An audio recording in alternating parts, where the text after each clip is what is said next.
Hello, and welcome to another episode of In Just 1 Minute or So. Today we're going to talk about time management and 10 strategies for better managing it.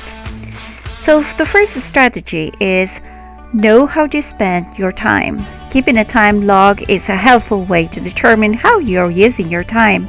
Start by recording what you're doing for 15 minutes intervals for a week or two. Evaluate the results. Ask if you did everything what was needed. Determine which tasks require the most time. Determine the time of the day when you're most productive, and analyze where most of your time is devoted: job, family, personal recreation, etc. Identifying your most consuming tasks and determining whether you are investing your time in the most important activities can help you determine a course of action. Strategy 2. Set priorities.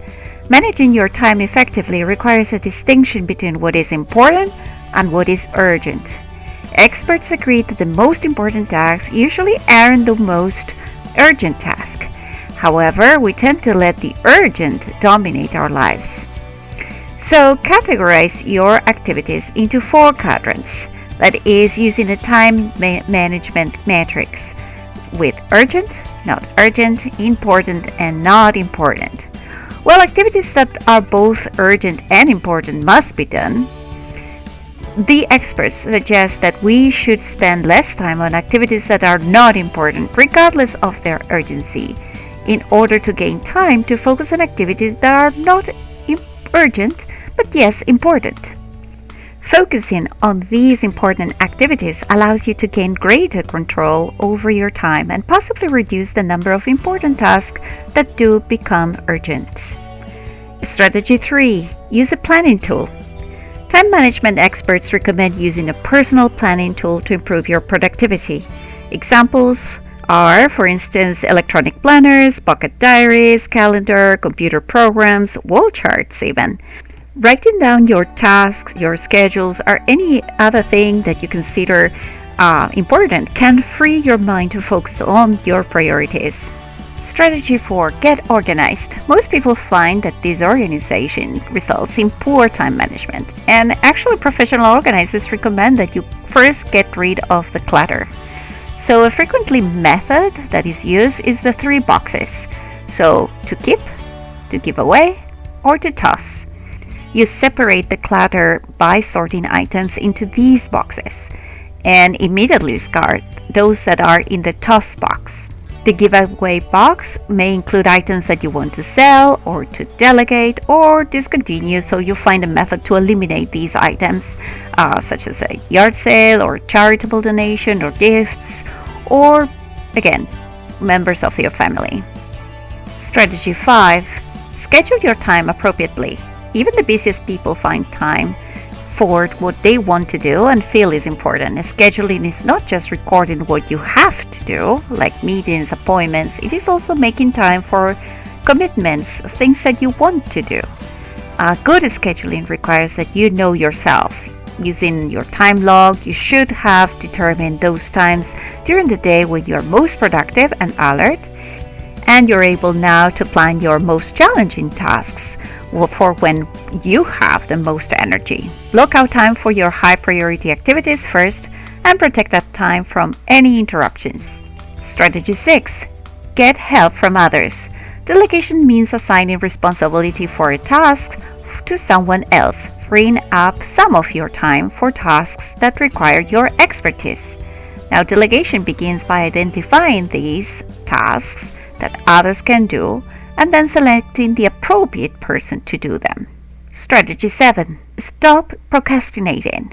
You may be putting off tasks for a variety of reasons. Perhaps it seems overwhelming or unpleasant. Try breaking down the task into smaller segments that require less time commitment and result in specific realistic deadlines. If you're having trouble getting started, you may need to complete a preparatory task, such as collecting materials or organizing your notes. Strategy 8. Manage external time wasters. Your time may be impacted by external factors imposed by other people and things. You can decrease or eliminate time spent in these activities by implementing some simple tips. For instance, telephone. Use your voicemail and set aside time to return calls. Avoid small talk, stay focused on the reason for the call. Unexpected visitors. Establish blocks of times when you're available for visits. Meetings. Know the purpose of the meeting in advance, arrive on time, start and end the meeting on time. What about mails and emails? Well, set aside a specific time to view and respond to your email and your mails, but don't let it accumulate to the point that it becomes overwhelming to sort. Turn off instant messaging as well, those features that are in your email. Family obligations. Well, establish a master calendar for each family member to post their time commitments. Make each family member responsible for consulting the master calendar for potential conflicts. Strategy 9. Avoid multitasking. Recent psychological studies have shown that multitasking does not actually save time. In fact, the opposite. You lose time when switching from one task to another, resulting in a loss of productivity. And finally, strategy 10, stay healthy. The care and attention you give yourself is as important as in your time itself. Scheduling time to relax or do nothing can help you rejuvenate both physically and mentally. Learn to manage time according to your biological clock by scheduling priority tasks during your peak time of the day, the time your energy level and concentration are at their best. A poor time management can result in fatigue, moodiness, and more frequent illnesses. So reduce your stress, and that should reward yourself for time management success. And that's all for today. Thank you for joining, and see you in the next video.